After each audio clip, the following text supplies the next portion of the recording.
Super CDB da Genial. Só ele tem 1% de rentabilidade bruta ao mês e a mesma garantia da poupança. Clique aqui. Hoje é segunda-feira, 25 de junho de 2018, véspera do meu aniversário, eu quero presente, entendeu? E o Segunda Chamada está chegando. Já se inscreveu aqui no My News? Ótimo, mas se você não se inscreveu, não custa nada fazer isso agora e até convencer seu amigo ou sua amiga que não conhece a gente e acha que no YouTube só passa galinha pintadinha ou adolescente pintando o cabelo. Pois é, há vida inteligente nesta plataforma, apesar da ausência de Marilis Pereira Jorge, que não está aqui no estúdio com a gente, vai participar do programa direto da Rússia. No lugar dela, a repórter esportiva Bibiana Bolson é a nossa convidada, com a má companhia de Gabriel Azevedo e aqui do meu lado a enciclopédia política Cris Serra e o monstro sagrado do futebol internacional, com ênfase em Costa Rica e ascendente em Navas, né? Mara Luque, ó, já paramentada, vestida de Copa do Mundo e tudo. Vamos começar? Mas agora é sério. Falando em monstros, eles estão à solta. No Rio de Janeiro, monstros mataram o menino Marcos Vinícius atirando pelas costas. Nos Estados Unidos, outros monstros, seguindo ordens de Donald Trump ou de seus asseclas, separaram crianças de suas mães. Em Florianópolis, um promotor de justiça tem uma ideia fixa monstruosa: cancelar casamentos LGBT. Para suavizar, algumas boas notícias. Está liberado tirar sarro de político e está liberado torcer contra a Argentina na Copa do Mundo. Ah, e tem outro tipo de monstro, mas esse é surpresa.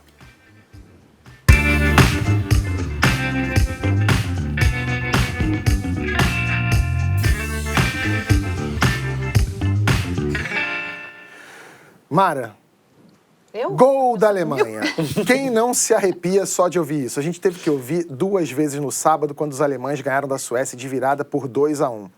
E existe uma grande possibilidade de ter Brasil e Alemanha já na próxima fase. A gente vinha falando que a Alemanha já não era mais aquela, mas, Bibiana, para você que vive o mundo do futebol intensamente, qual é a tua opinião? É melhor pegar a Alemanha mais ou menos, essa Alemanha que está rateando nas oitavas, ou o México que está voando, atropelando todo mundo? Essa pergunta é difícil, porque eu acho que o Brasil tem um desequilíbrio emocional. Então, talvez a possibilidade de pegar uma Alemanha que, embora não esteja tão bem nessa Copa, há essa questão psicológica de olhar para essa Alemanha, de lembrar daquele 7-1 e de tudo que foi as cicatrizes que ficaram de 2014.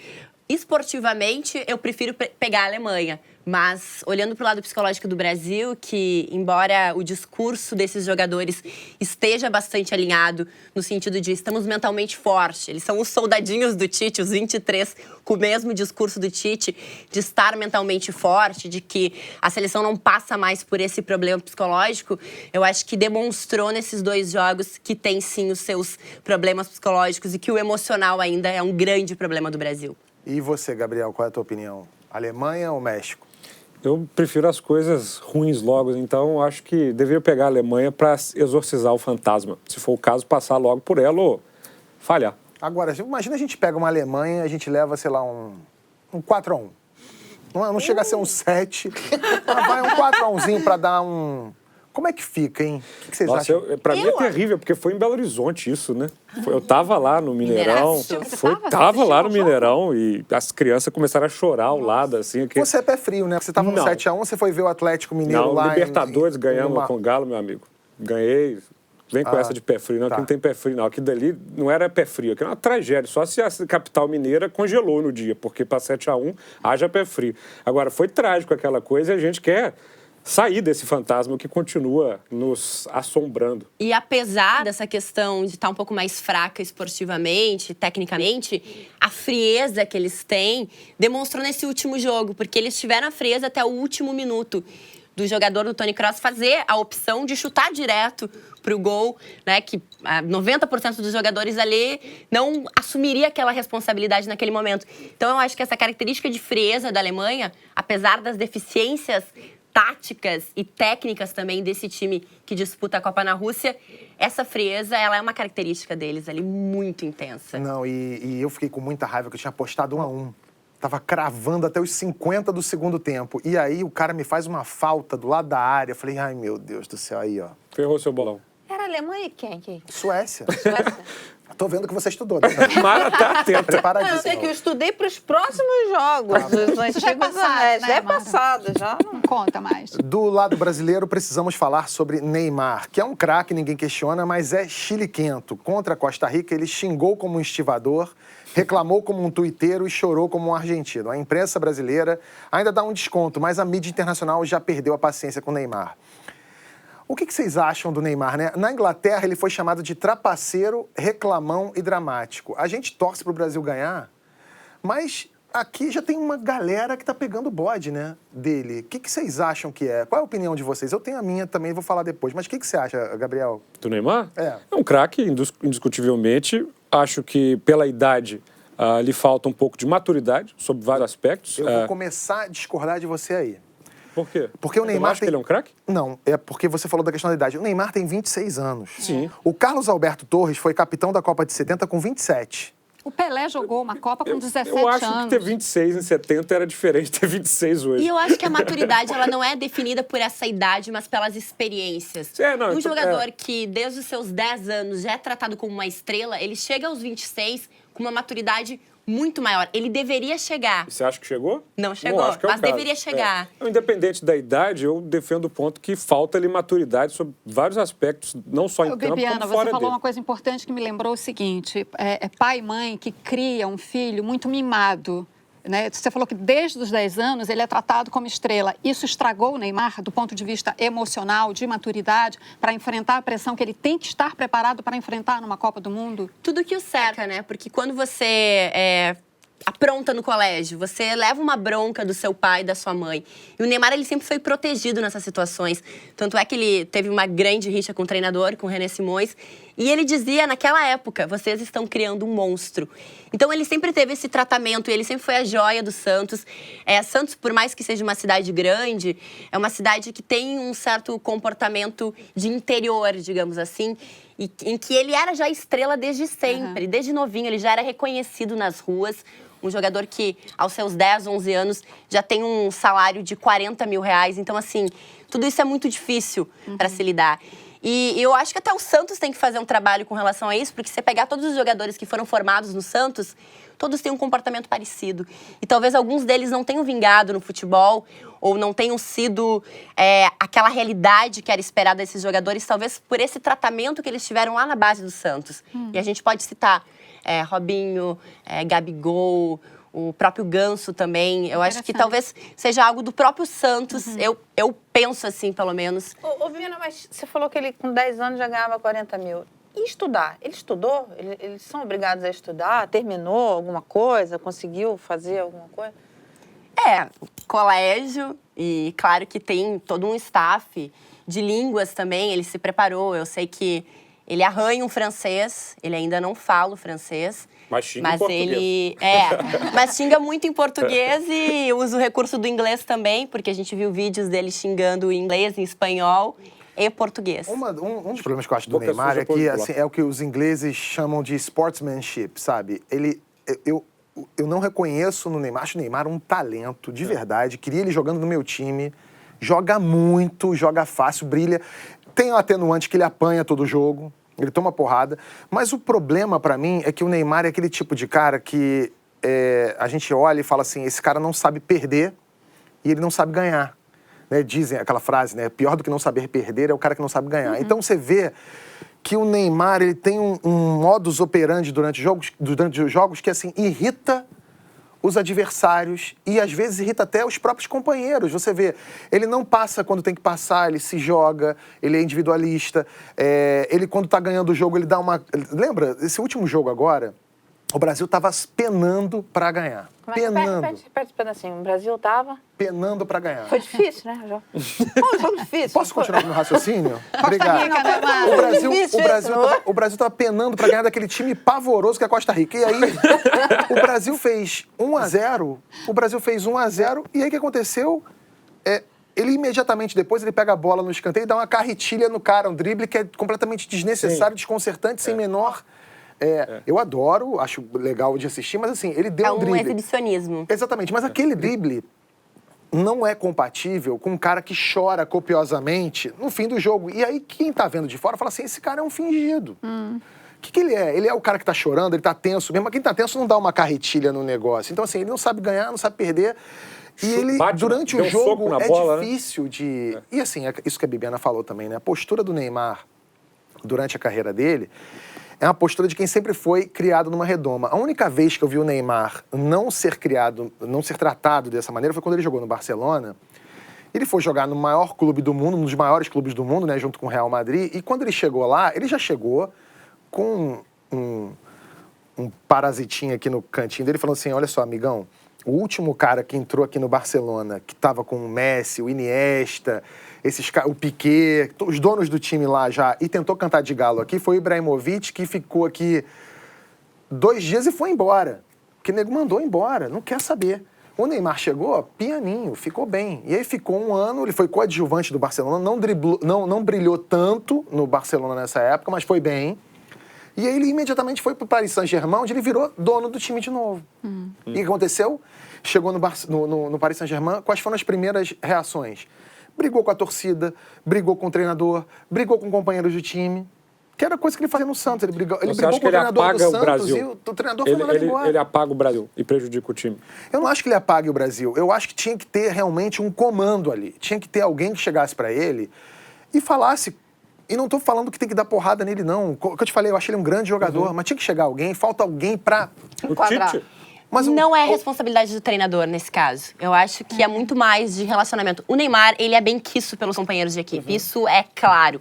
Mas como o Brasil hoje não tem aquele líder, aquele cara que era o Dunga de antigamente, que esse é o grande mérito que o Dunga tem enquanto jogador da seleção. Claro que a gente pode discutir depois como treinador, enfim, não vale nem a pena a gente falar sobre o comportamento do Dunga enquanto treinador, mas enquanto jogador, ele era o líder. E se a gente pegar alguns momentos do Brasil, que até os jogadores que faziam parte desse time falaram recentemente, em que o Dunga dizia assim, olha só, a gente vai chegar em Porto Alegre, a gente vai apanhar por isso e aquilo, pela derrota do Brasil. Eu estou assumindo essa responsabilidade, então eu vou blindar vocês. E hoje, o Brasil não tem esse representante para que possa justamente assumir a responsabilidade e que internamente, pessoalmente, consiga chamar o Neymar e dizer, olha, cara, não se joga tanto, né? O cabelo na estreia? Não. Sabe? Mas isso tem feito mas é estreia. O Twitter tem feito esse papel. Mas isso está um pouco na conta do Tite. Por quê? Porque ele não escolheu quem é o capitão do time? Não tem. Todo jogo o Tite muda o capitão. Ele quer fazer um rodízio de capitães. O próprio Neymar é capitão às vezes. Então, assim, não tem um cara... Mas um cara com esse perfil que vocês estão falando, capitão, aí já era. Então, mas a falta de um capitão. E por falar em capitão, o Eric Cantona, o francês que brilhou na Inglaterra e hoje em dia é uma personalidade e comenta jogos, é garoto propaganda da Nike no mundo, ele postou uma foto de outro capitão do Brasil, esse sim que tinha moral, postou uma foto do Sócrates aí, nas redes sociais e falando assim, é esse o Brasil que a gente quer ver, é esse o Brasil que nós aqui fora aprendemos a gostar, um Brasil que não trapaceia, que não finge, que não se joga.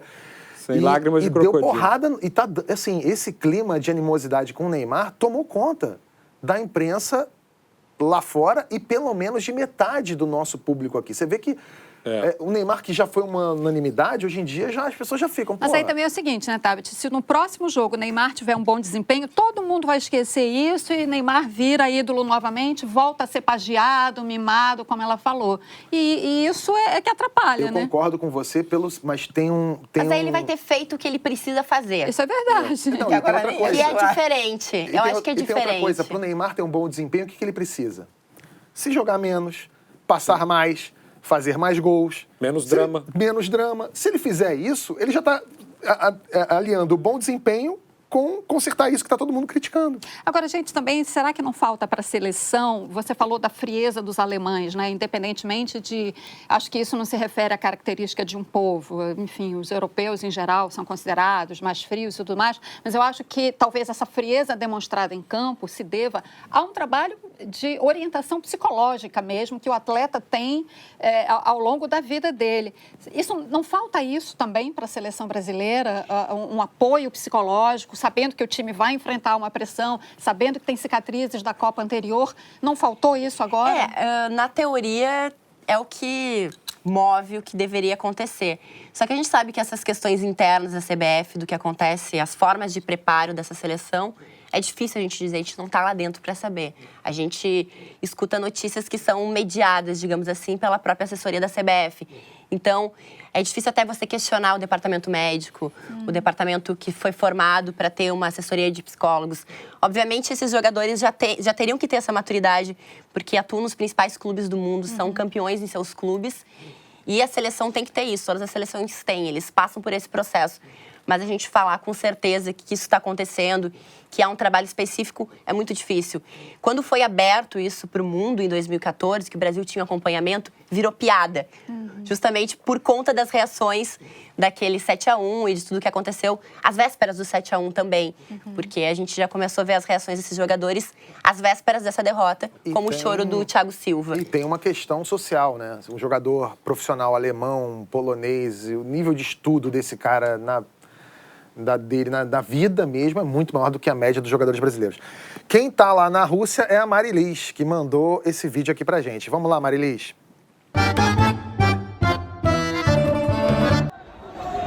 A Rússia só começou a se abrir para o mundo a partir da dissolução da União Soviética em 1991.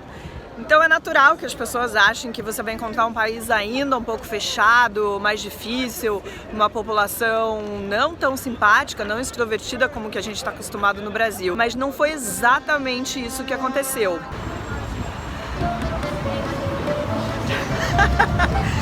Gente, como é que dizem que o povo russo não é simpático? Olha isso. Eu já tinha vindo a Moscou, eu senti muita diferença nas pessoas. Antes eu achava que eles eram meio fechados. Dessa vez, todo mundo que eu falei, que a gente tentou conversar em inglês, foram super receptivos. Eu vi uma naturalidade, eu vi uma questão de ser receptivo, de ser educado e de ser um povo aberto à questão do mundo, entendeu? Eu recebi oferta de ajuda em várias situações, desde para comprar água, que pode parecer uma coisa muito simples, mas em russo acaba se revelando uma coisa bastante complicada, até para comprar comida, para me direcionar na cidade. Agora, uma coisa é fato, com as pessoas mais jovens, essa interação foi maior. What do you think?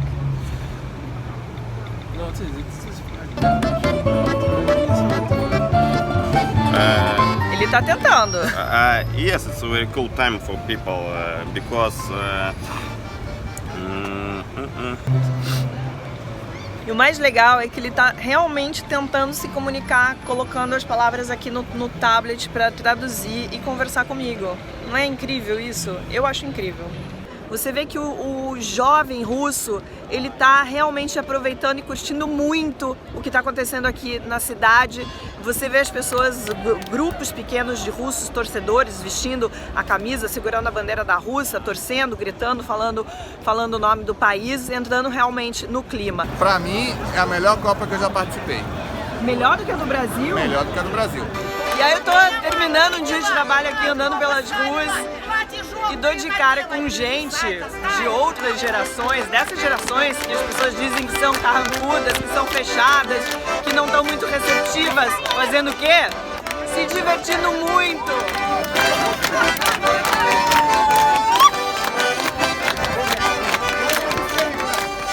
Marilis Pereira Jorge, de Moscou para o My News, direto da Copa do Mundo.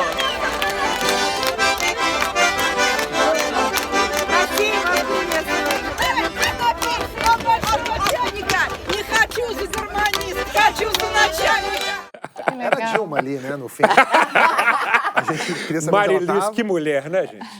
Ela é incrível. Que doideira, né? Bom, o presidente russo está aproveitando o clima da Copa para aprovar medidas impopulares. Confere, Mara Luque, o que ele fez? O que o Putin está aproveitando? Está querendo aprovar as medidas reforma da Previdência. Ele está dando essa... Aumentou a idade para homens. Então o problema do Temer foi timing, na verdade. Ele podia ter feito isso agora. Timing, é verdade. Aumentou para os homens, passou de 60 para 65 e das mulheres de 55 para 63. E é interessante isso porque é o seguinte, no mundo inteiro você está vendo, então, por exemplo, a China comemora os 200 anos do Marx, mas está fazendo uma reforma no sistema financeiro para atrair gestores, para fazerem a gestão do dinheiro da Previdência dos chineses, está fazendo uma reforma da Previdência. A Nicarágua está um embate fortíssimo lá por conta das mudanças na reforma da Previdência. Tem essa questão da reforma, principalmente a questão do aumento da idade para que as pessoas se aposentem.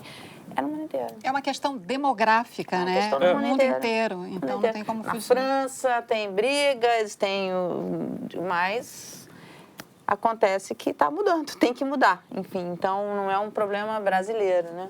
O mundo ficou chocado com as cenas de crianças enjauladas e separadas dos pais, todos imigrantes ilegais, pelo governo de Donald Trump. Aqui no Brasil, a nossa indignação foi pela morte do menino de 14 anos, Marcos Vinícius da Silva, que levou um tiro nas costas a caminho da escola durante uma operação policial.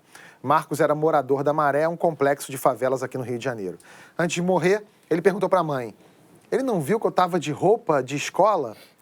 A mãe de Marcos disse que o filho foi atingido pelo blindado que participava da operação. A polícia está investigando o caso e vai fazer uma reconstituição do crime. A pergunta é: Gabriel, até quando as pessoas inocentes vão morrer, assim, à torta e à direita, aqui no Rio e em outros lugares do Brasil? Qual é a solução mais imediata que você vê para esse tipo de problema? Não tem solução imediata. Esse é o grande problema. As pessoas querem encarar o problema da segurança pública no Brasil como se fosse um estalo. Lembram que no começo, aqui quando a gente começou a segunda chamada, intervenção. Vamos instalar intervenção, solução mágica. Está evidente que a intervenção é só uma ação de marketing. Ou seja, na semana passada, em 2 operações, 14 pessoas, salvo engano, morreram. Até hoje, 57 policiais morreram.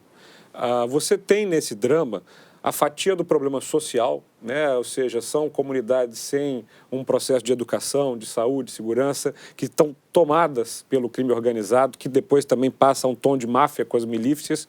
E você tem uma completa desorganização do Sistema Nacional de Segurança. Aliás, ele não existe. Ou seja, não se trata com inteligência, não se tem uma ação orquestrada e organizada entre investigação de crime e polícia do executivo, ou seja, né, a polícia civil, a polícia militar não se entendem, mata-se, não se investiga. Então, até o governo federal, e aí, se a gente continuar, né, Cris, o problema ele vai mais fundo, porque é um problema de federação também, ou seja... De controle de fronteira, né? Eu acho que o controle de fronteira é terrível, né, porque a União não protege, mas é gravíssimo o problema em que você tem uma federação com governadores, com o poder das polícias locais, mas sem o dinheiro que fica concentrado em Brasília e não vai para inteligência, para essa série de coisas. Então, assim, a grande verdade, eu não vejo isso, até agora não vi direito a isso tomar conta da eleição, sobretudo aqui no Rio, até porque o cenário de governador aqui está muito incerto, mas quem é que começa a tratar isso com a franqueza que precisa se tratar de, olha, é um negócio de longo prazo, de 5, 10 anos, porque nós vamos fazer ações assim, assim, assado.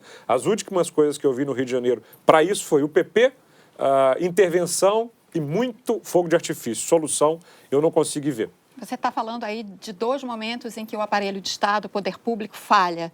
Ele falha porque ele não consegue implementar políticas de promoção social para essas populações marginalizadas que vivem nas periferias e nos complexos como o da Maré, onde morreu o Marcos Vinícius.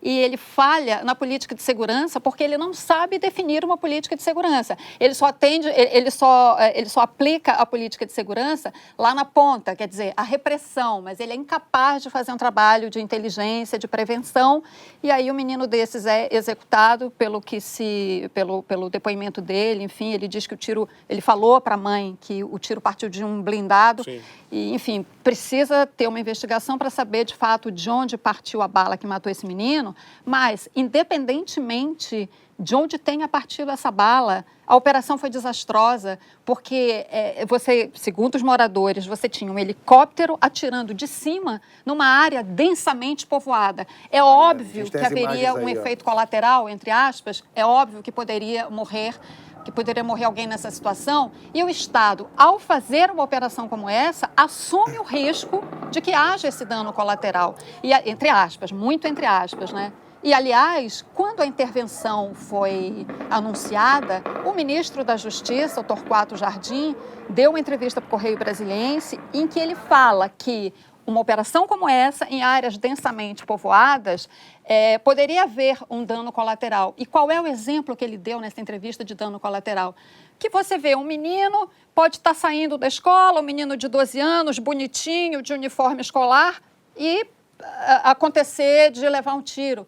Tragicamente, essa avaliação, essa percepção, ou enfim, sei lá como é que eu chamo, essa declaração do ministro, tragicamente, ela foi confirmada no caso do Marcos Vinícius. Porque era um risco real. É real. E o Estado não consegue ter uma política de segurança que evite esse dano. Uma coisa que é importantíssimo, e Gabriel colocou isso aqui, você também coloca, é a questão de você não ter uma ação coordenada. Porque, olha, o Rio nem está entre as 10 cidades mais violentas. A gente tem Belém, Natal e Fortaleza. Quer dizer, a gente está chamando a atenção para o Rio, parece que é um problema do Rio. Não é um problema do Rio. É nacional. É um problema nacional. E ou você tem uma articulação nacional de autoridades empenhadas em resolver esse problema efetivamente, ou a tendência é piorar muito. E aí vem a questão, né? Você vê nas redes, enfim, pessoas falando, é isso, é aquilo, um monte de palpite, um monte de coisa. Você lembra do João Hélio, daquele menino que foi arrastado numa coisa? Quer dizer, não é, sabe? É a violência por todo lado que está pegando. Não precisamos ir longe, né? Marielle, pouco mais de 100 dias, nós comentamos aqui, ainda não há a identificação, não se avançou no caso. As pessoas, o Brasil esquece muito rápido das coisas e ninguém começa a questionar. Então, o que é triste, a cena da mãe colocando a camisa do jovem ensanguentada, uma camisa escolar, é mais uma dessas cenas que vão se somando numa coisa que acostuma o brasileiro. Gabriel, esse é o retrato da intervenção. Essa intervenção federal produziu essa imagem que tem um simbolismo fortíssimo. É o uniforme escolar de um aluno ensanguentado. Se você quer resumir essa intervenção, é essa imagem. E uma a gente conversou com a especialista em segurança pública, Jaqueline Muniz. Roda daí. A polícia foi criada para reduzir o risco, a incerteza e o perigo a que estamos expostos. Quando ela produz a insegurança, o medo, a violência, a morte, ela deixa de ser polícia e vira um bando armado a mais em seu próprio território. São responsáveis pela morte de Marcos Vinícius. Quem puxou o gatilho, a chefia de polícia que deu a missão, o governo interventor que autorizou a operação policial, o ministro que busca ibope com esta política do confronto e o nosso preconceito contra pretos e pobres que nos adormece, nos silencia e nos divide. A gente procurou o Exército, o Ministério da Segurança e a Secretaria de Segurança Pública do Rio. E ninguém se pronunciou até agora. É uma situação, né, no mínimo, não consigo nem definir. É o quê? É caos? Olha, eu acho que é falta de efetividade completa por tudo isso que a gente discutiu aqui até agora, e isso fica claro no seguinte: quando a intervenção foi anunciada, logo nos primeiros dias, enfim, semanas, o Raul Jungmann, que era ministro da Defesa, depois foi para a Segurança, aquele rearranjo, né, da estrutura de poder em Brasília, que veio junto com a intervenção, disse que o comando da intervenção disse que em 4 meses, mais ou menos, já se teria os primeiros resultados dessa intervenção. Nós estamos exatamente nesse período de 4 meses. E qual é o resultado da intervenção? Tudo que aconteceu na intervenção, a morte da Marielle, quando estava para completar 1 mês na intervenção, essa morte trágica desse estudante, os tiroteios que não param, os tiroteios cresceram. Todo dia. O comando da intervenção faz uma comparação de que alguns tipos de crimes diminuíram, mas tem outros observadores independentes da intervenção que usam outros parâmetros e mostram que não. Ou eles estão mais ou menos nos mesmos percentuais, ou alguns até aumentaram. Então, assim, por onde quer que se olhe e que se avalie essa intervenção, ela não produziu nenhum resultado concreto que a sociedade olhe e diga, bom, eu estou me sentindo mais seguro, realmente deu algum resultado. Não deu. A intervenção, até agora, eu acho que a gente pode dizer com muita certeza que ela é um fracasso. O Observatório da Intervenção diz que o número de tiroteios aumentou 36%. E há quem diga que queira aumentar o período da intervenção. Eu não imagino quem é que tem essa brilhante ideia. A questão esse percentual aumentou, uma galera vai dizer que aumentou porque não foi eficaz, não funcionou, pior a situação. Quem defende a intervenção vai dizer assim, não, aumentou porque eles estão entrando em áreas de conflito, de confronto, então normal que aumente. Mas entram para quê, né? Entram e fazem o quê? De porque que forma, né? Tá bom, vamos lá aniquilar o tráfico. Não se aniquila. Porque quando há consumo, quando há aliás, demanda... essa operação especificamente, ela tem um detalhe que precisaria ser bem esclarecido. Foi uma operação supostamente para encontrar suspeitos da morte de um detetive da Polícia Civil, que é da Delegacia de Combate ao Tráfico de Drogas. A gente sabe que toda vez que um policial morre, a revanche vem com violência. Então, não me espanta que a operação tenha sido daquela forma, né? Tão desastrosa, porque ela, foi um elefante, digamos assim, para combater, para achar a formiga suspeita. Então o futuro vai ser tenebroso, porque a julgar pelo número de policiais que morrem e as revanches que vêm depois disso... Exatamente, esse era o ponto, que tem esse outro detalhe. Na intervenção também aumentou o número de policiais mortos, 57, o que é igualmente trágico. Isso que você falou, você tocou num ponto importantíssimo, que é o seguinte, vira um debate de direitos humanos e contra... Estamos todos, sabe? Os menos favorecidos, os pretos, os pobres, os policiais, a classe média, tá todo mundo refém dessa violência. Tá todo mundo no mesmo barco. Tá todo mundo no mesmo barco. Então, esse debate nas redes sociais, você vê um debate de que, tem que morrer, tem que matar, não é por aí. As pessoas têm que se unir para poder tentar buscar uma solução. Agora, eu não vejo, Gabriel, que não aparecem políticos, Cris, que assumam uma liderança para esse debate. Não aparecem, pelo contrário. Aparece o discurso fácil. Pelo contrário, aparece o discurso fácil. Que alimenta essa polarização. Bota uma arma na mão de cada cidadão e está resolvido. Por isso que eu falei, Mara, que o Brasil, na forma com que está desenhado, favorece esse problema. Por quê? Segurança pública nos Estados Unidos é assunto de cidade, é assunto de prefeito e de vereador, porque você tem polícia municipal lá. Aqui, no Brasil, a segurança, nem na Constituição, é função do município, pelo artigo 30. Aí você vai para os estados. O governador é o chefe da Polícia Militar e da Polícia Civil. Quando você vai olhar o orçamento que está sobrando dos estados para equipar, para inteligência, é zero. Então, a coisa está toda concentrada em Brasília. E esse tema, quando chega em Brasília, é tratado de uma maneira política, marqueteira, como foi feita. Né? A gente está à porta de uma eleição. Maldade. O governador Alckmin fala do tema porque ele gosta de exibir o que fez em São Paulo. Né? Realmente, os indicadores de São Paulo têm dados positivos. E o que eu vejo, eu participei recentemente de um final de semana de preparo da Fundação Lehman Rapp sobre segurança pública. Todos os especialistas, como essa professora, quase chegam num consenso. O que se tem de fazer é quase que 90% das pessoas concordam. A direção é essa, se faz isso. Realmente o que está faltando é o eleitor escolher alguns políticos dispostos a implementar essa agenda. Nos Estados Unidos, crianças presas em jaula. Eita, primeiro mundo, né? Well done, Mr. Trump. Os pequenos separados dos pais que tentavam imigrar ilegalmente ficam chorando e gritando de desespero. Os vizinhos chamam esses abrigos nos Estados Unidos de canis, porque o dia todo se ouve choradeira vindo de lá. Depois de muita pressão, Trump decidiu revogar o decreto da separação, mas mantém a política de tolerância zero.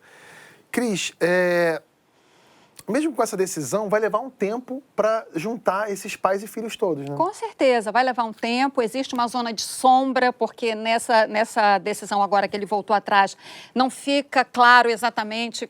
Desculpa, Mara, como é que vai ser essa reunião de pais e filhos? Porque, assim, ao contrário do que talvez algumas pessoas possam achar, não é assim, a família entrou, aí foram flagrados, aí assim, na mesma área, digamos assim, os adultos ficam aqui, os pais e as crianças ficam próximas. Não, tem crianças que, por exemplo, o pai ou a mãe ou o responsável está lá num abrigo no Texas e a criança está no Michigan, tá? Entendeu? Porque tem abrigos na costa leste, na costa oeste e no sul dos Estados Unidos, tem também naquela região dos lagos, ali em Chicago, tem um abrigo que é o que tem o maior número de crianças brasileiras brasileiras, inclusive. São 50, né? 51, Então, de acordo como é que vai ser essa união? Outra coisa, existe uma lei federal nos Estados Unidos e que crianças não podem ficar detidas por mais de 20 dias. Só que os processos para resolver a situação dessas pessoas, dos adultos que foram detidos, em geral, levam muito mais do que 20 dias. E aí, quando acabar o prazo, como é que vai fazer com essas crianças? A situação é trágica. À medida que a imprensa está investigando mais esse caso, a gente fica sabendo de coisas, de detalhes que tornam isso tudo ainda mais monstruoso e de requintes de crueldade. Por exemplo, um brasileiro que trabalhou nesses abrigos, ele relata, ele pediu demissão, inclusive, porque não aguentou ver o que estava vendo lá. Ele relata que viu irmãos chorando, mas as pessoas que tomam conta dessas crianças, elas proíbem que as crianças se abracem. Isso é inacreditável. É inacreditável, mas o brasileiro falou isso, deu entrevista contando isso. Eu vi uma reportagem da CBS em que uma psicóloga que entrou nesses abrigos, ela faz uma visita e quando ela sai, ela dá entrevista para a repórter. E ela diz a mesma coisa, que viu muitas crianças chorando e ela perguntou para os funcionários, por que vocês não dão colo, faz um carinho e tal. Os funcionários disseram que eles são proibidos de ter contato físico com as crianças, não podem colocá-las no colo. Por isso que a gente está vendo essas gravações que estão saindo aqui e ali, das crianças chorando e ficam naquela situação que já é um terror por si só. O dano psicológico já está dado. Para visitar um abrigo desses, a mulher do Donald Trump, a Melania, usou um casaco como este, que trazia escrito nas costas, veja só, I don't care ou eu não ligo. Eu, sinceramente, acho que essa Melania é uma sem noção. Mas, Bibiana, o que você acha? Você acha que ela foi só uma idiota ou ela quis passar uma mensagem para alguém ou para alguma coisa? Olha, eu acho que ela foi bem idiota nas suas palavras também, mas eu não consigo aceitar que isso não tenha sido pensado e orquestrado. Porque você tem uma definição de um figurino. E uma mulher que é tão ligada com a moda, é impossível que alguém do staff, se ela não tem a capacidade mental de entender o quanto isso ia repercutir, é impossível que alguém do staff não tenha pensado sobre isso. Não duvide da idiotice. Não duvide. Eu recomendo para vocês que leiam um livro sensacional, que é o Fogo e Fúria, de alguns dias dentro da Casa Branca. A gente acha que dentro da política, Bibiana, há um certo grau de profissionalismo. A gente se assusta, porque mesmo na Casa Branca, a idiotice deve prevalecer. Mas mesmo na Casa Branca? Mesmo, gente. Nós temos um presidente que prometeu construir um muro. Não. E que o Estado vizinho ia pagar. Ou seja, ele não tem a menor noção de soberania e autonomia. Gabriel, entendeu? É uma mensagem que está escrita. Sim, não tô passando pano para ela, não. Não, eu tô falando que ela é realmente imbecil. Agora, tem um detalhe, né? Ela, segundo a imprensa americana, deu uma declaração a respeito dessa questão da separação de filhos e pais imigrantes, dizendo que, ok, a lei tem que ser cumprida, que é o argumento do governo Trump, mas tem que ser exercida com o coração. O que é que ela quis dizer? Entendeu? Assim, então, a coisa ficou no ar, a roupa dela, tem uma mensagem escrita, eu não ligo. Nas costas do casaco da primeira-dama dos Estados Unidos, pode ser eu não ligo. Pra quê? E é uma roupa para as crianças, pro Trump, também, pro que ele tá fazendo. E desculpa, assim... Essa senhora nunca esperou estar lá, gente. Então, não tem nenhum preparo ali de ela vida. É imigrante, né? Ela é imigrante, olha aqui, bem lembrado. Ela não copiou o discurso da Michelle Obama quando ela fez? Mas acho que não foi ela que copiou. Eu tenho a impressão, eu não sei se é só idiotice pura ou se tem uma galera ali sabotando. Um cara que fala, vai, boba. Pode ser isso. Vai Pode sim. Vai tem muito, né? Empurra Tem que é muito sucesso. dentro de governo. Tem. Isso acontece muito. Eu acho que é idiotice da parte dela e eu acho que realmente o governo Trump, ele continua muito focado em atender às expectativas do público que o elegeu.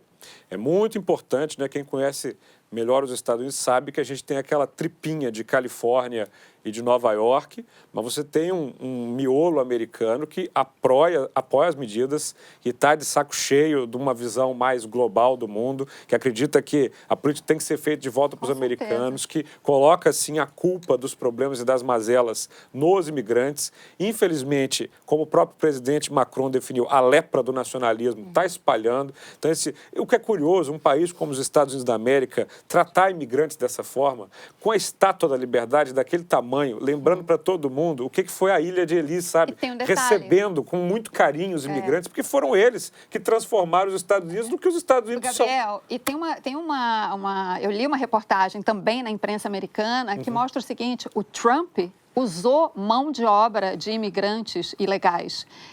Ele contratou, alguns anos atrás, 200 imigrantes poloneses para demolir um prédio que deu origem à Trump Tower.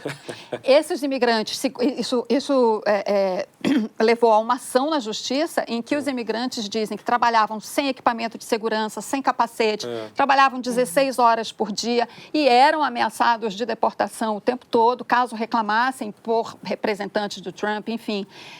Então é aquela coisa, faço o que eu digo, faço o que eu digo, não faço o que eu faço, né? Então, assim, qual é a legitimidade que o Trump tem de fazer o que ele está fazendo? Outro detalhe que eu acho muito importante a gente esclarecer aqui, porque eu vi muito isso em rede social. Mas o Obama também fez isso. O governo Obama foi quem mais deportou imigrantes ilegais. Isso é fato. Agora, não se tem notícia, pelo menos até o momento, de separação de crianças dos seus pais. A crítica que vem sendo feita especificamente ao Trump é a separação de crianças dos seus pais. Tanto é ruim que ele próprio revogou a medida. Já são mais de 500 crianças que reencontraram as suas famílias e obviamente, não dá para ficar mantendo a política de que isso é positivo. E, Toda vez que eu vejo esse assunto, eu lembro de um filme chamado Um Dia Sem Mexicanos. Eu recomendo que vocês assistam, porque é uma ficção maravilhosa. Um belo dia nos Estados Unidos, as pessoas acordam e não tem mais nenhum mexicano nos Estados Unidos, e aí a vida vira um caos. O vice-presidente dos Estados Unidos, o Mike Pence, chega amanhã ao Brasil para se encontrar com o nosso presidente Michel Temer. Na pauta, além das crianças separadas dos pais, eles vão falar sobre questões comerciais e a crise na Venezuela. O vice de Trump, Pence, vai visitar um abrigo para refugiados venezuelanos em Manaus. E, Mara, o papel do Brasil na crise da Venezuela é tão relevante assim para os Estados Unidos? Em que sentido? Qual é o interesse comum que tem? O Brasil é um dos grandes países do Grupo de Lima, né, que tenta ali... E contra, né, a eleição venezuelana, tentar refazer aquele papel e ter o apoio do Brasil contra o governo do Maduro é importante para os Estados Unidos, para as retaliações que os Estados Unidos quer colocar. Se o Brasil acolhe o governo Maduro, se ele justifica as medidas, se ele reconhece as eleições e tal, fica mais difícil. Quer dizer, ter o Brasil participando ao lado dos Estados Unidos, para os Estados Unidos, ganha um peso relevante. Agora, é interessante, porque a questão da imigração dos refugiados, né, dos venezuelanos que estão indo para o Brasil, ele não causa um impacto grande no Brasil pelo tamanho do Brasil. Mas para aquelas regiões que você conhece bem, eu também, Manaus, Roraima, é importante, é uma coisa... Agora, você tem trabalhos da Caritas, tem alguns trabalhos lá para acolher essas pessoas, porque essa questão da imigração, as pessoas não estão indo por nada. Elas estão fugindo. Para os Estados Unidos, estão fugindo. Você tem ali Honduras, aquele triângulo ali do narco... Muito importante, que não são mexicanos. Mudou o perfil do cara. Criminalidade. A criminalidade epidêmica nesses países. Na questão da Venezuela também, as pessoas estão fugindo, porque não tem condições de vida. O estado que colapsou. O estado que colapsou. Eu vi uma entrevista de um engenheiro químico que era da PDVSA que está dormindo na rua. Em Manaus, entendeu? Então ele não está lá porque mas eu acho que na agenda do Pence também tem que estar, sobretudo, a questão tarifária, né? O Trump resolveu bater na mesa em matéria de política tributária mundial, declarou guerra à China em relação à Europa e tal, e eu acho que vamos ver se o presidente Michel vai conseguir negociar isso também, porque é muito importante ter uma política tributária decente com os Estados Unidos, que é o nosso principal parceiro comercial. A gente tem uma entrevista aqui no canal que a gente fez sobre isso, sobre a questão da guerra comercial. Essa guerra comercial, ela é ela pode ter consequências, ela já começa a ter consequências assim, de inflação no mundo inteiro. Você tem a Europa muito alinhada para tomar alguma atitude contra isso, esse movimento de protecionismo do Trump realmente cria uma instabilidade econômica muito interligada, ruim. né, Mara? Toda, no mundo inteiro. É um retrocesso enorme. Você tem impacto na inflação, você tem impacto numa série de coisas. Você mexe aqui, desequilibra aqui do outro lado, né? Vamos mudar de assunto, o casamento gay. O casamento gay é permitido no Brasil, certo? A resposta não é tão simples. Um promotor de Santa Catarina achou uma brecha na regra para impedir pedidos de casamento entre pessoas do mesmo sexo em Florianópolis. Em 3 anos, foram 69 impugnações. Resultado, meros pedidos de casamento acabam parando na justiça. A gente conversou com a Adriele, que acabou de ter um casamento impugnado e espera uma decisão da segunda instância na justiça. A gente casou, deu a festa, foi pra lua de mel, fez tudo que tinha direito e pensamos, agora um ciclo que se encerra, vamos pro próximo, né? Eu e a minha esposa, Ana Elise. E infelizmente não foi o que aconteceu, né? Ele ainda está tentando o cancelamento da nossa união. Poxa, a gente tá em 2018, né? E é um choque ainda saber que tem um promotor tentando ir contra decisões que estão acima dele, que o Supremo em 2011 decidiu e o CNJ em 2003 orientou, né, obrigou que todos os cartórios realizassem os casamentos homoafetivos. A gente comprou um apartamento próprio e tal. E se alguma coisa acontecer com a Anne, se alguma coisa acontecer comigo, as coisas que a gente está construindo, elas são importantes e elas precisam estar registradas na forma da lei, né, para assegurar direitos pra gente como casal homoafetivo. A gente espera que os desembargadores continuem dando favorável aos casais homoafetivos, né? O nosso casamento hoje, ele é legal, ele é válido e ele vai continuar sendo. Obrigada. Cris, o promotor pode fazer isso? Pode, dependendo da interpretação que ele dá à Constituição, né? Que certamente é diferente da interpretação que os ministros do Supremo deram em 2011, quando consideraram constitucional a união homoafetiva. Agora, francamente, gente, até a família real, com todo aquele conservadorismo na Inglaterra, vai ter agora um casamento gay de um integrante da família real. Acho que é um primo da rainha Elizabeth que vai casar com a bênção da rainha e tudo mais. Então, assim, a gente vê isso lá fora e o promotor agora com esse tipo de discussão. Mas vamos lá, eu acho super importante esclarecer isso. Por que o Supremo tomou em 2011 essa decisão? É certo que na Constituição a união estável, está lá escrito, é a união entre homem e mulher. Porém, o Supremo considerou que, acima disso, dessa definição, tem princípios que se sobrepõem, que são muito mais importantes, que são, entre outros, o direito à igualdade, ao tratamento igualitário, à não discriminação, os direitos das minorias, o direito à liberdade, etc. Esses princípios nortearam a decisão do Supremo, que foi unânime em 2011.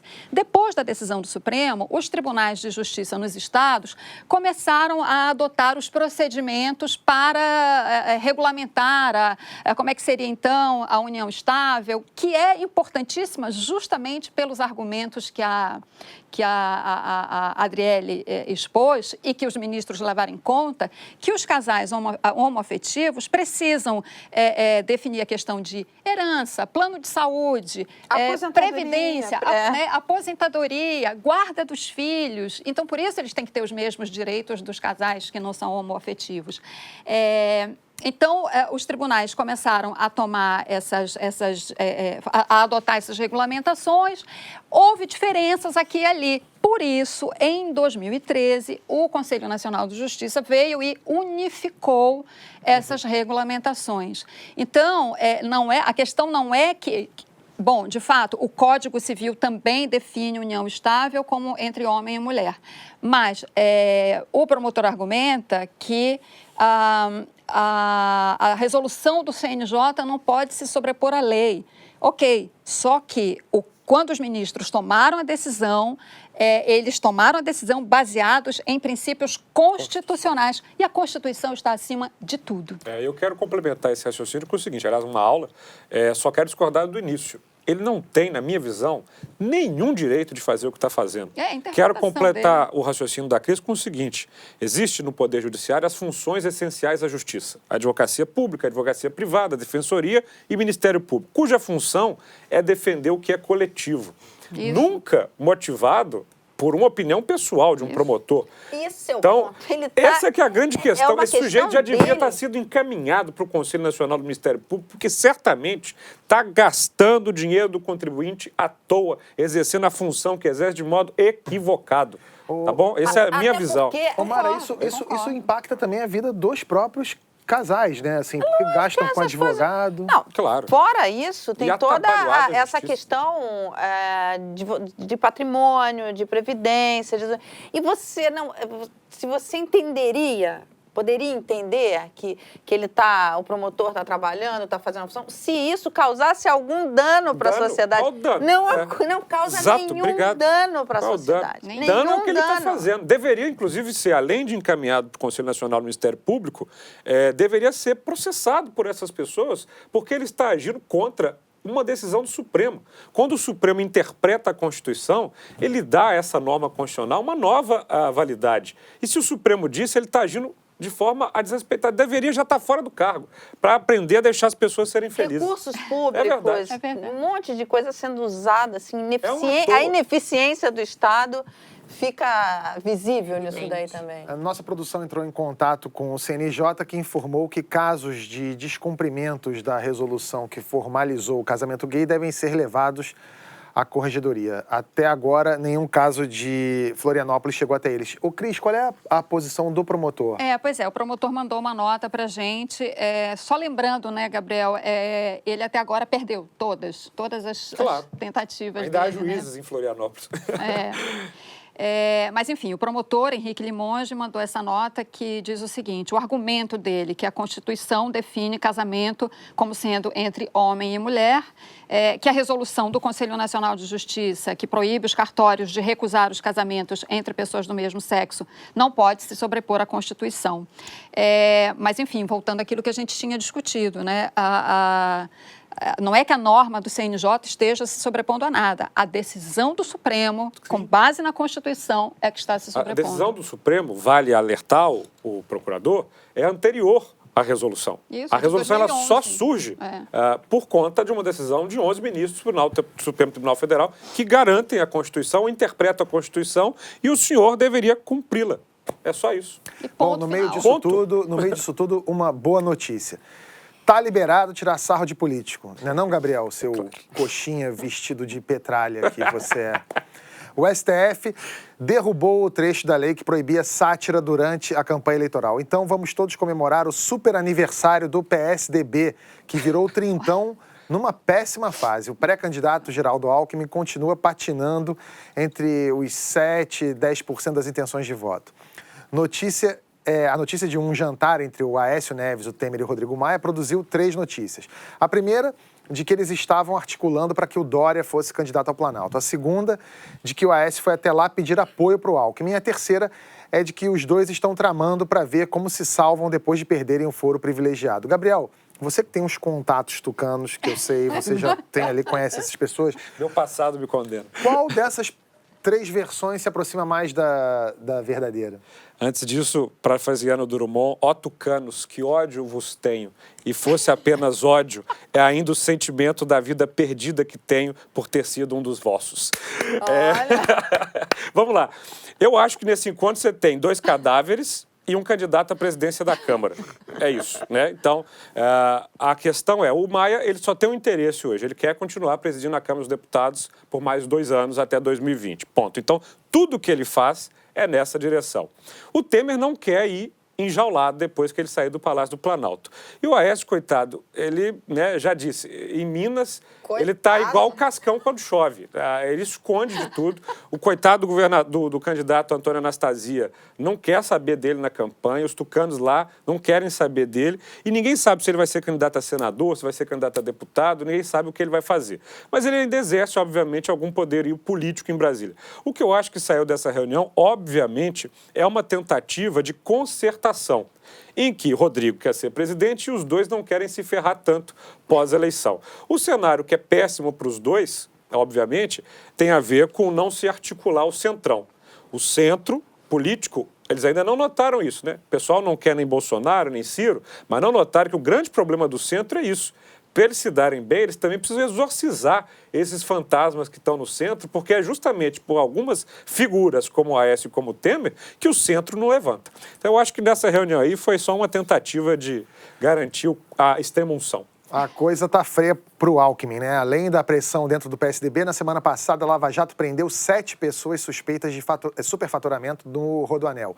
Mais de 600 milhões de reais foram desviados. Entre os principais acusados está o ex-secretário de Transportes de Geraldo Alckmin, Lawrence Casagrande, que atuou no PSDB por 17 anos.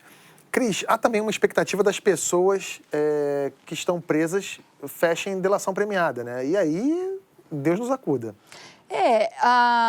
Tem o caso do Paulo Preto, né, que era mais, enfim, do esquema do Serra, né, segundo... Eu esperava mais do Paulo Preto, tô aqui na expectativa Mas ainda. lembra daquela frase dele, que não se abandona um companheiro na estrada, né? Então, nem no Rodoanel. Muito menos no Rodoanel, bem lembrado.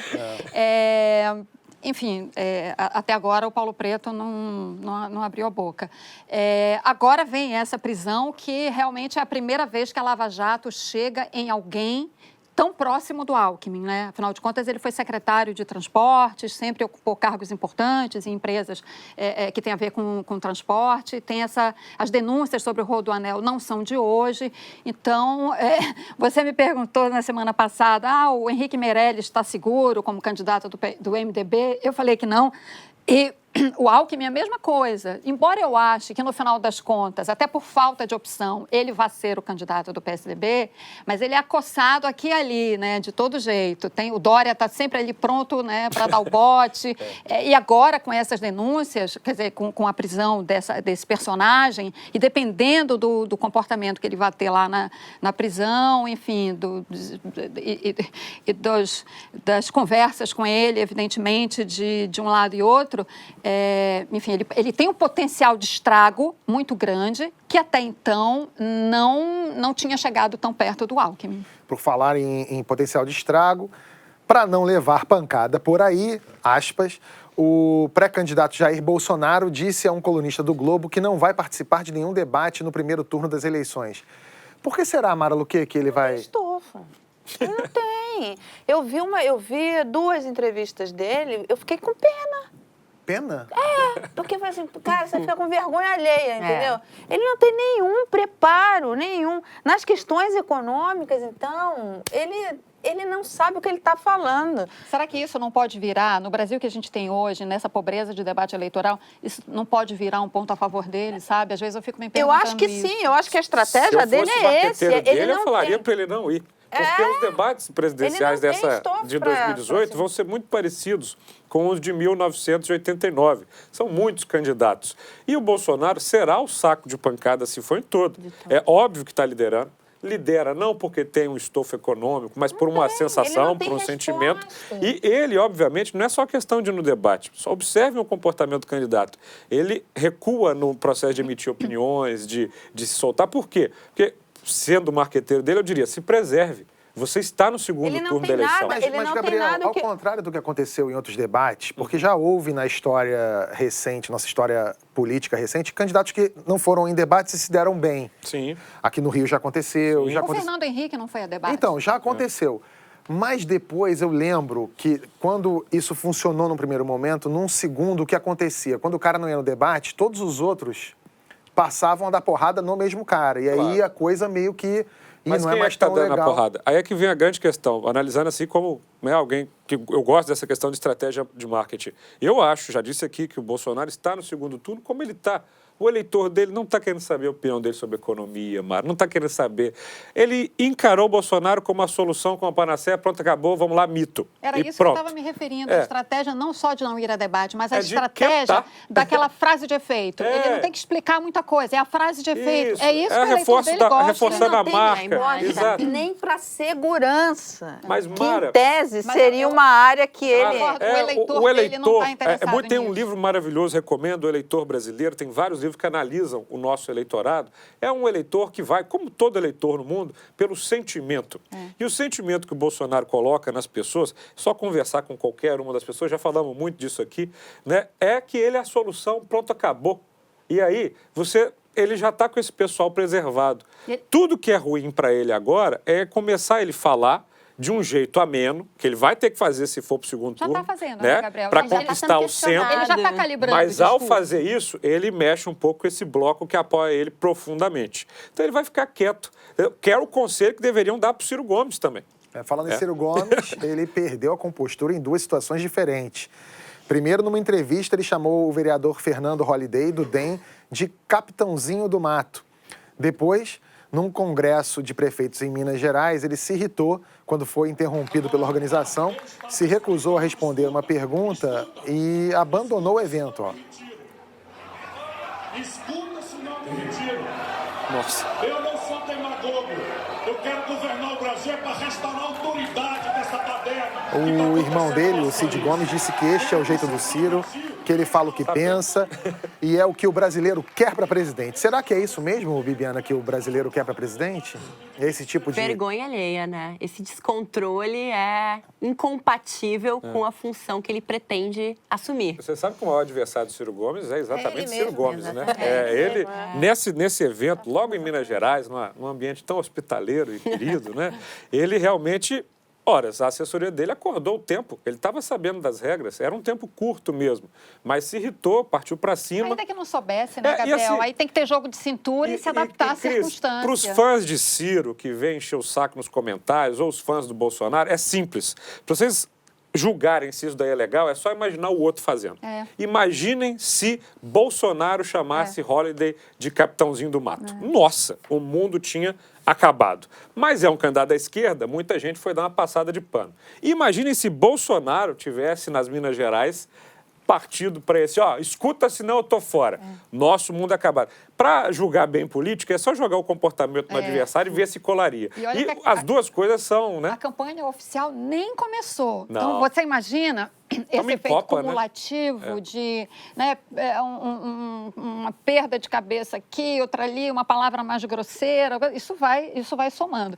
Eu só diria que ele pode até ser, digamos, o candidato de setores da esquerda, mas ao contrário do que muito que eu tenho visto por aí, de gente falando, Ciro é um candidato de esquerda, o extremismo. Gente, pelo amor de Deus, Ciro não é de esquerda. Alguém acha que o Ciro aqui é de esquerda? A esquerda acha que o Ciro é de esquerda. Bom, alguns setores da esquerda, mas o Ciro, basta ver o histórico dele. E eu não estou falando isso para, num sentido pejorativo, não. É fato, é factual. Sim, ele começou no PSDB. Examina o histórico do Ciro Gomes, como governador do Ceará, como ministro da Fazenda do Itamar Franco, na época da implantação do Plano Real.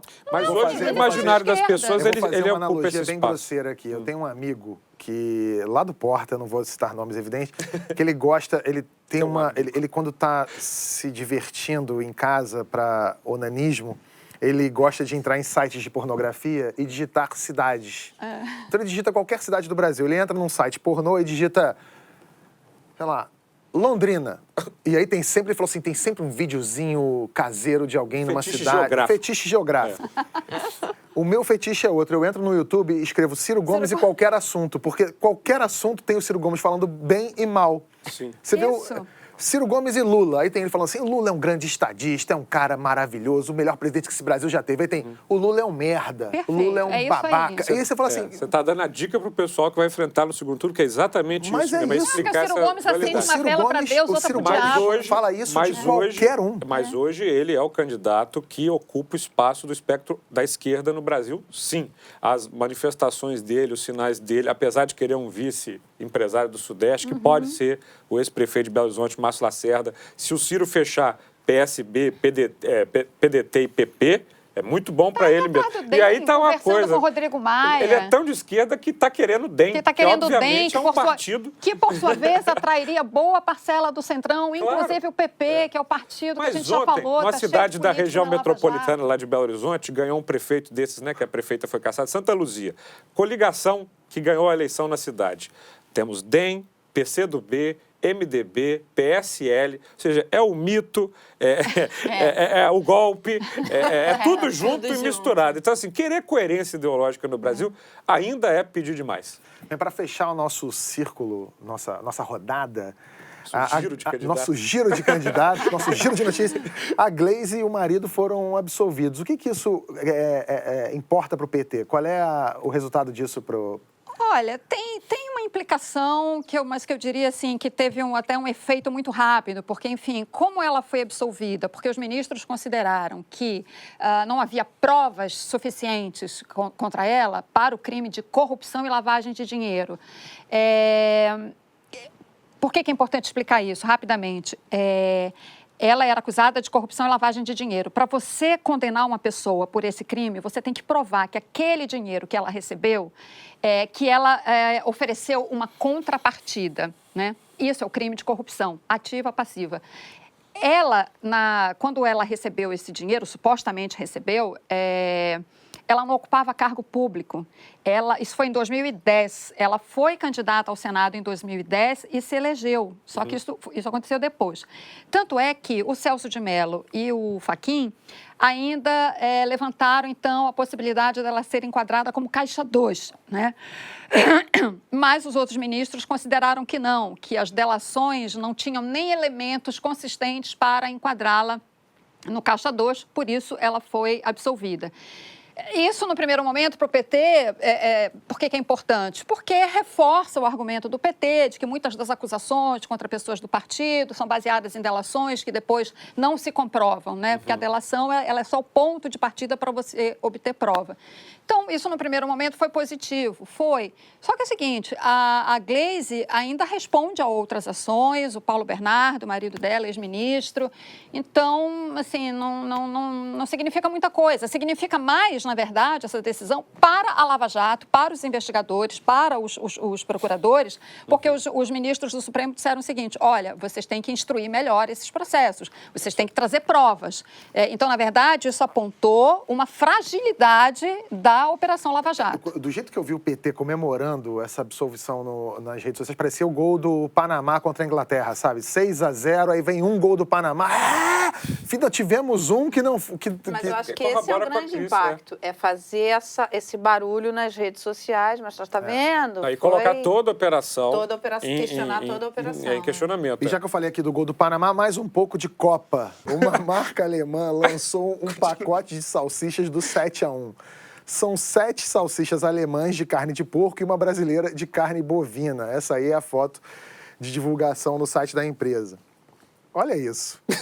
O usuário do Twitter, o @LeanderRaap, encontrou a salsicha no supermercado e postou a foto. Gente, pelo menos assim, cada ideia, né? A gente não engole o 7-1, né? Ou eles também não.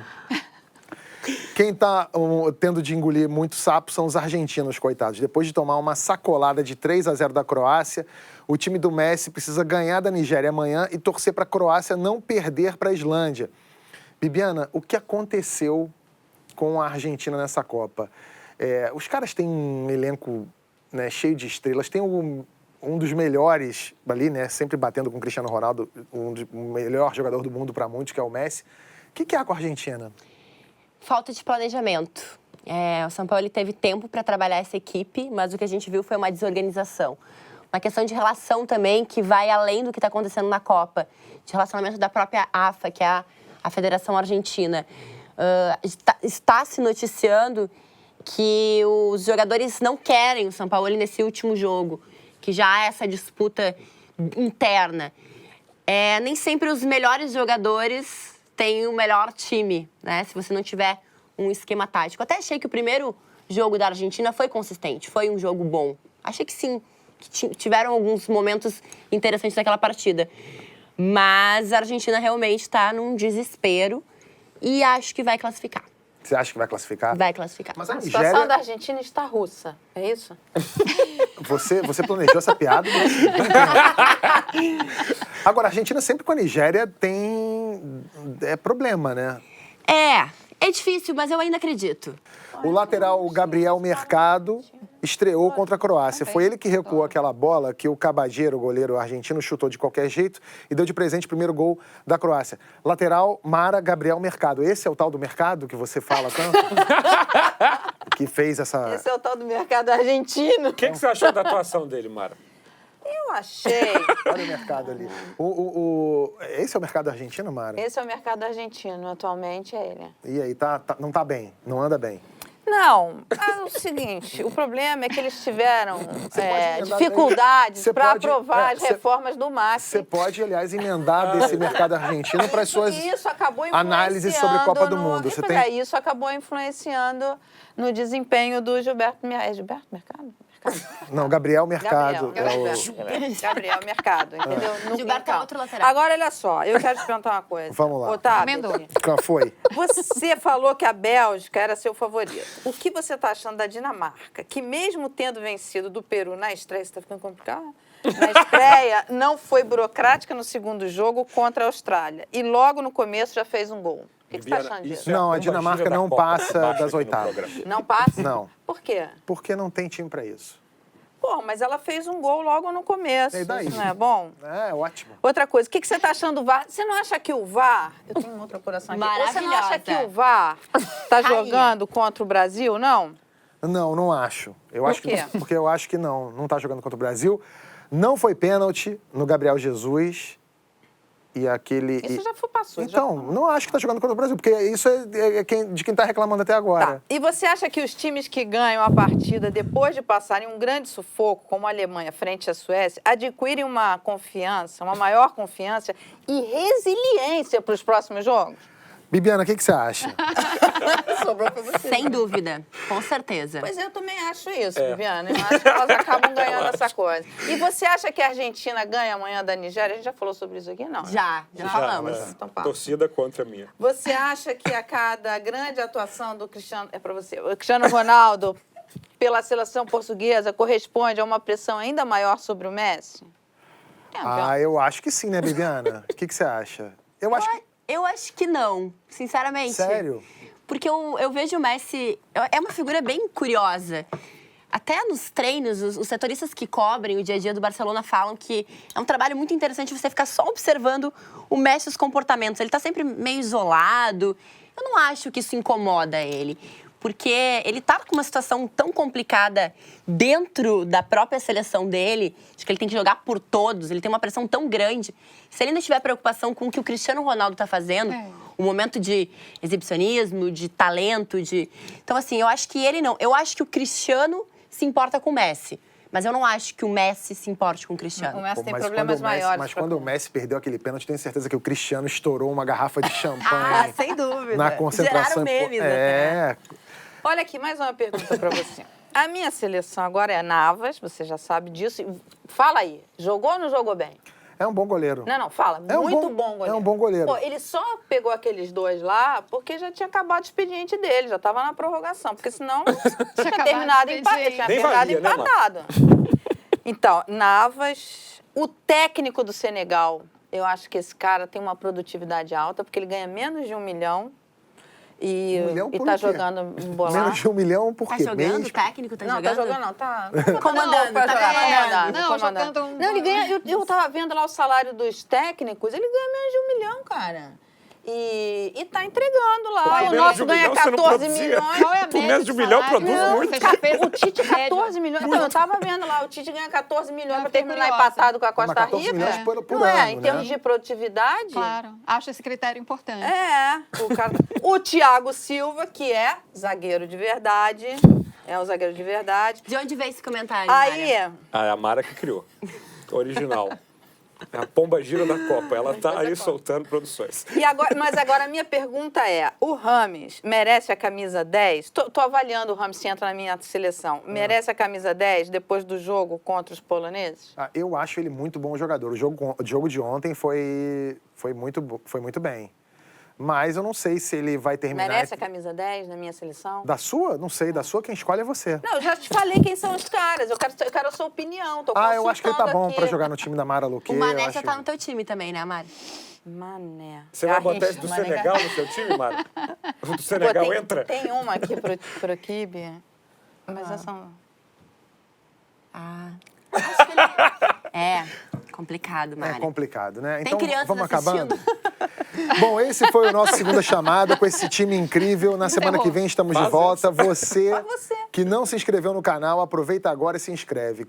Clica no sininho, você vai receber sempre um aviso quando a gente chegar. Quinta-feira tem Mara Luque, não falando de Copa do Mundo, graças a Deus, no Economia Genial. E sexta-feira, Thaís Herédia, não é, pessoal? Valeu, gente.